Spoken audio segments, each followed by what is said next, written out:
ಪ್ರಸ್ತಾವನೆ ಹೀಗಿದೆ.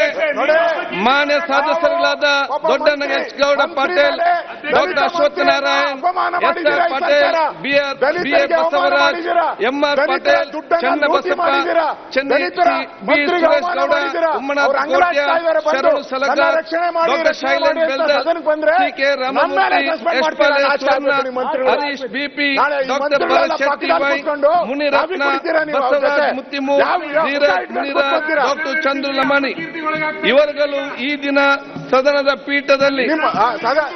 ಪೀಠದ ಆದೇಶ ಲೆಕ್ಕಿಸದೆ ಸದನದ ಕಾರ್ಯಕ್ರಮ ಅಡ್ಡುಂಟು ಮಾಡುತ್ತಾ ಅಶಿಸ್ತಿನಿಂದ ಅಗೌರವದಿಂದ ನಡೆದುಕೊಂಡಿದ್ದ ಕರ್ನಾಟಕ ವಿಧಾನಸಭೆಯ ಕಾರ್ಯವಿಧಾನ ಮತ್ತು ನಡವಳಿಕೆ ನಿಯಮ 348 ಮೇರೆಗೆ ತಕ್ಷಣ ಜಾರಿಗೆ ಬರುವಂತೆ 6 ತಿಂಗಳವರೆಗೆ ಸದನಕ್ಕೆ ಬಾರದಂತೆ ತಡೆ ಹಿಡಿದು ಅಮಾನತು ಮಾಡಬೇಕು ಪ್ರಸ್ತಾವ ಸಭೆ ಮುಂದೆ ಇದೆ.